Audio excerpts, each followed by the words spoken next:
Welcome back to my channel, Pattern of Good Works. My name is Donna, and today we'll be taking a look at chapter number 6. And the book that we're in is the Specialty Practice of Rehabilitation Nursing, a Core Curriculum, the 8th edition. This week, we want to take an opportunity to review some information. So we know CMS. CMS is a federal agency that's providing healthcare coverage to more than millions of people. They do this through Medicare, Medicaid, their CHIP program, and health marketplace. I want you to know that CMS has the ability to analyze clinical data through and claims through various ways, various tools. So let's look at some of the post-acute care settings as well as the tools that they utilize. There are multiple post-acute care settings. One setting is inpatient rehabilitation facility and unit. So you could have a freestanding hospital, or you could have rehabilitation, acute rehabilitation happening on a unit, a 10-bed unit, 25-bed unit, 30-bed unit in an acute care hospital. So whether or not it's a freestanding hospital or an acute care nursing unit, the tool that the individuals would be utilizing to submit data to CMS would be the IRF-PAI, And that stands for, the PAI stands for Patient Assessment, don't want to get it wrong, Instrument, Patient Assessment Instrument, PAI.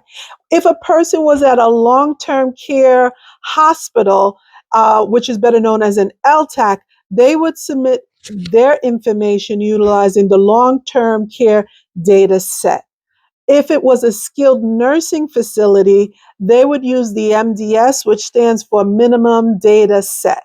If it was a home health agencies use something called the Outcome and Assessment Information Set, which is also known as the OASIS-C. So there are various post-acute care settings as well as different tools that are utilized to submit data to CMS. I also want to bring in at this point in time the CDC. So the CDC, better known as the Centers for Disease Control and Prevention, the CDC will analyze the infection data to calculate quality measure scores for each provider. And they collect this information, or this information is actually submitted into this warehouse by our infection control practitioners, our ICPs. And they submit data to the National Health Safety Network, better known as NHSN. And they submit information, for example, like MRSA infection rates, as well as C. difficile infection rates. So on page 96, it starts to talk about the IRF. So it says the CMS IRF Quality Reporting Program, QRP, began data collection in 2012. Under this program, IRFs that do not submit the required quality data as specified by CMS receive a 2 percentage point reduction in the annual payment update during the next federal fiscal year.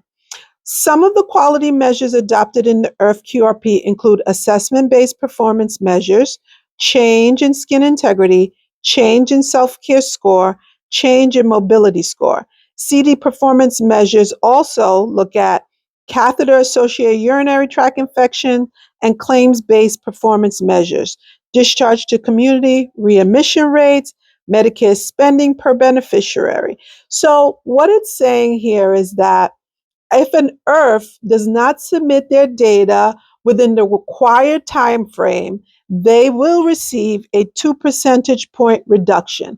And most IRFs, most hospitals know when they're to submit their data.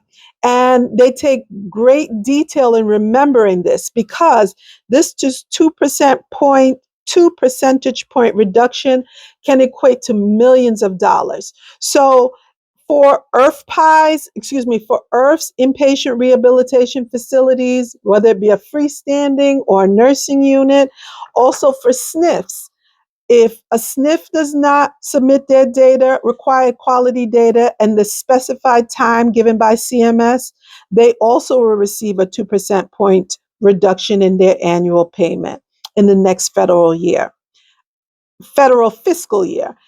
LTACs also, if they do not send their required quality data, they too will receive a 2 percentage point reduction in the annual payment update during the next federal fiscal year. If a home health agency, they are not required, according to this, it says on page 99, for claims-based measures, there are no data submission requirements because the claims for HHAs would be submitted to CMS for billing purposes. So they don't have to submit quality data like a SNF, like an LTAC, or like an IRF. But everyone has information that CMS will be reviewing. They are looking at the billing data. They are also taking an opportunity whether or not it's information that is submitted to CDC through NHSN. They will also take an opportunity to look at that data. Although this is out of the chapter, on page 114, it's important that we start having a talk about the IMPACT Act of 2014. The IMPACT Act stands for the Improving Medicare Post-Acute Care Transformation Act. And this act really helped to standardize post-acute care data to improve Medicare beneficiary outcomes through shared decision-making, care coordination, and enhanced discharge planning. It really requires the submission of standardized data by LTACs, SNFs, HHAs, and IRFs. This week, we had an opportunity to take a look at the various quality reporting programs. We also had an opportunity to take a look at the various post-acute care settings. We also looked at the IMPACT Act of 2014 and how it said that this patient assessments has to be sent in a standardized way.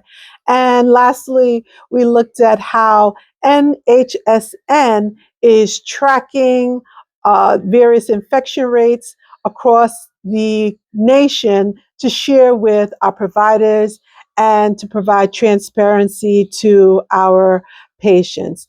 Thank you so very much for coming along on this journey. I'm asking that you will tell a friend, that you would like, subscribe, and comment. Wishing you all well. See you next week, God's willing. Bye-bye.